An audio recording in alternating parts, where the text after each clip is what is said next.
The early stages of the Pacific War were defined by a chilling technological supremacy wielded by Japan's elite fighter aircraft, which is the focus of the Ace in the Hole, Chapter 1.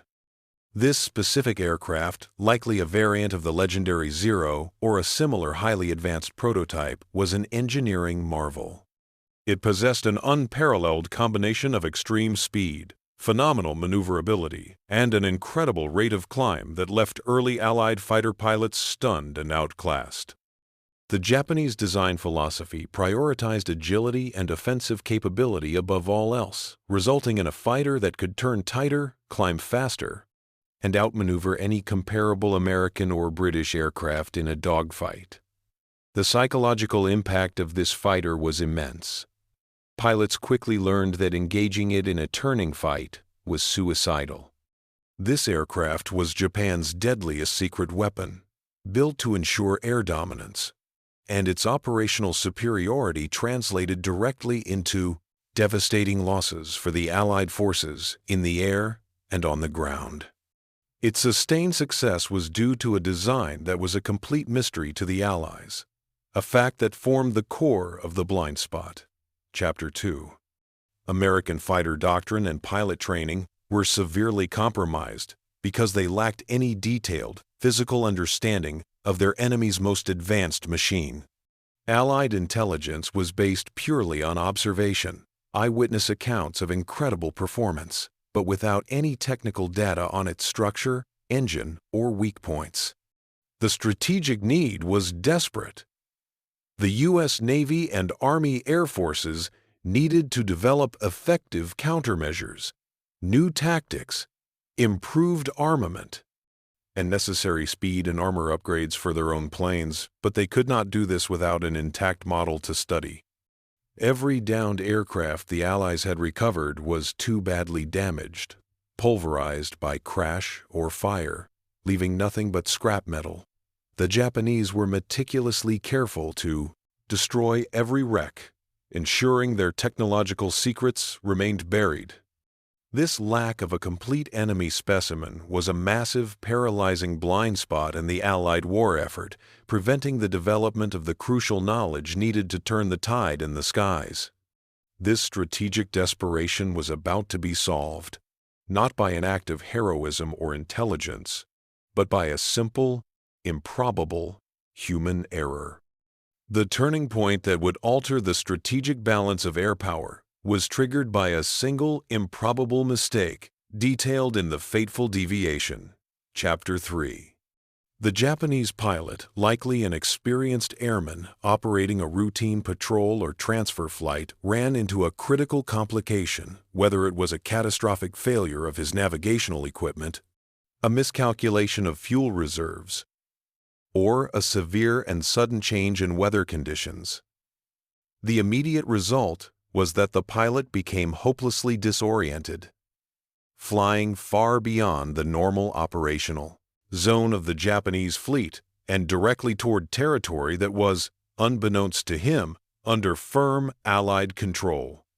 The pilot's desperate attempt to find a safe, friendly landing spot led him to mistake a forward Allied auxiliary field, or perhaps a remote, recently captured airstrip, for a Japanese base. As the aircraft ran critically low on fuel or succumbed to some minor mechanical failure caused by the forced long flight, the pilot was compelled to execute a forced landing on this remote, unsuspecting Allied island.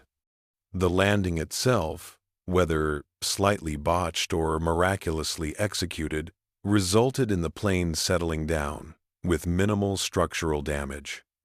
The Japanese pilot, the man who would inadvertently hand his nation's greatest secret to its enemy, was immediately killed or severely wounded in the landing, but his aircraft remained remarkably intact, sitting as a pristine, if slightly damaged, prize. The shocking discovery was immediately made by stunned Allied ground forces in The Unbelievable Discovery. Chapter 4. Patrols or local construction crews found the advanced Japanese fighter sitting alone on the remote field. The immediate reaction was disbelief, followed by an intense realization of the artifact's strategic value. Unlike every other wreck they had encountered, this aircraft, due to the circumstances of the forced landing, was virtually complete. The wings were largely intact, the complex engine was still in one piece, and the sophisticated instrumentation was still inside the cockpit. Command was alerted instantly. The discovery was treated as a treasure of unbelievable strategic value. Security was imposed immediately, and the plane was shielded from any further damage. The Allied engineers and mechanics who arrived on the scene quickly confirmed the initial reports. They had in their possession an almost perfect, intact specimen of Japan's most advanced fighter, a technological gift delivered by fate that promised to end their strategic blind spot and usher in a new era of air superiority. The moment the miraculously intact fighter was secured, it initiated one of the most critical and secretive intelligence operations of the war, known as the Secret Dissection, Chapter 5. The aircraft was carefully disassembled and shipped to a secure remote location in the continental U.S., where a dedicated team of top Navy and Army Air Forces engineers, designers, and test pilots began a meticulous forensic examination.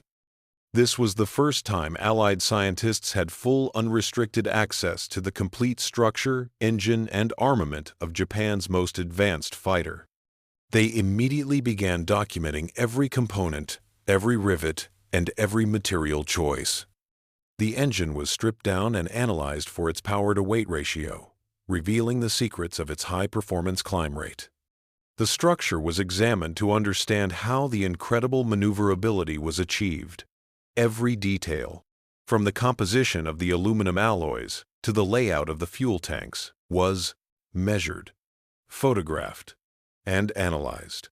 This intense technical study was equivalent to receiving the enemy's entire design philosophy on a silver platter. However, the deep analysis of the plane's structure quickly led to a profound revelation documented in the Shocking Flaws, Chapter 6.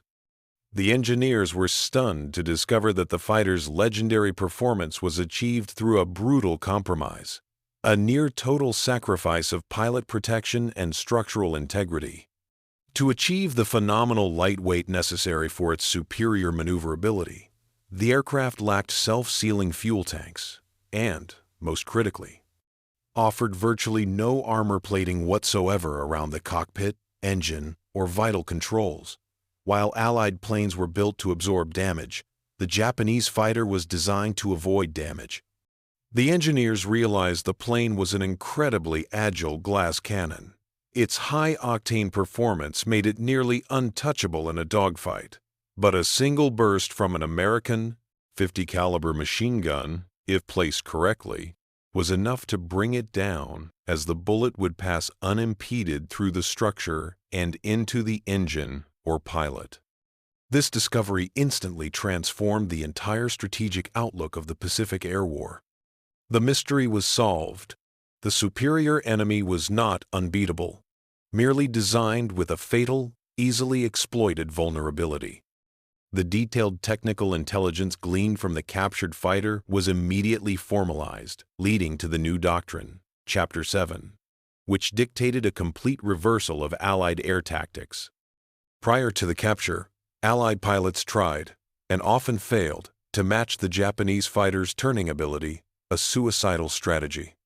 Now, armed with the knowledge of its catastrophic structural flaw, the new doctrine was simple: do not turn, dive, and strike.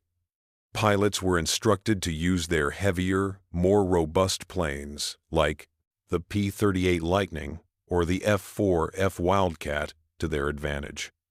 The new hit-and-run tactic was formalized: use superior speed and diving ability to attack the Japanese fighter from above, execute a fast, high-speed pass, fire a quick burst into the unarmored airframe, and immediately use the dive speed to disengage and climb away.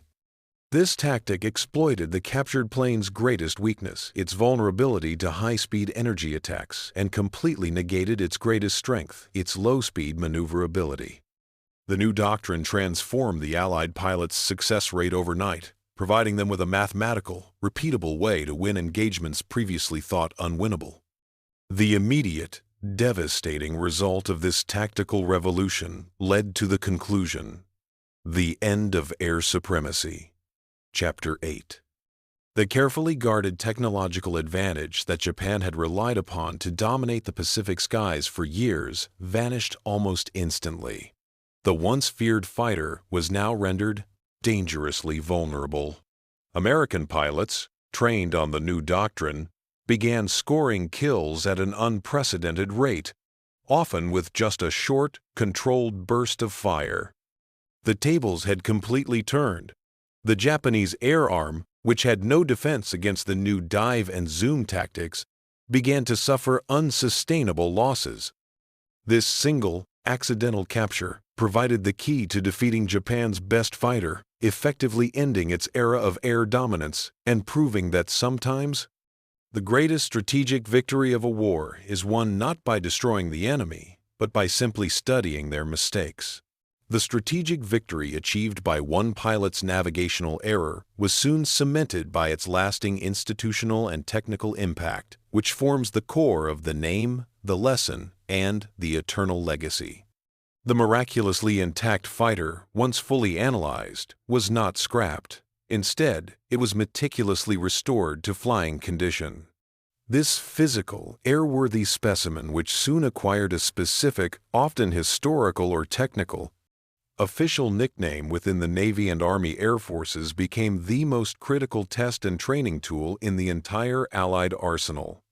Test pilots repeatedly flew the plane, deliberately exposing its vulnerabilities to refine the hit-and-run tactics, teaching every new squadron exactly how the enemy would feel in the cockpit and how to exploit the inherent lightness and lack of armor.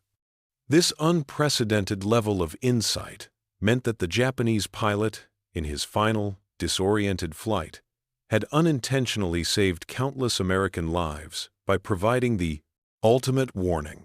The long-term impact of this captured asset went far beyond the tactical. It fundamentally influenced post-war American aircraft design philosophy. Engineers used the captured plane as a permanent benchmark, ensuring that future U.S. fighters never again sacrificed vital pilot armor and self-sealing fuel tanks for marginal increases in maneuverability. The lesson of the ace in the hole was learned. Superior speed and protection were necessary for survival against the new generation of agile fighters. The ultimate irony remains the same. A single, simple mistake.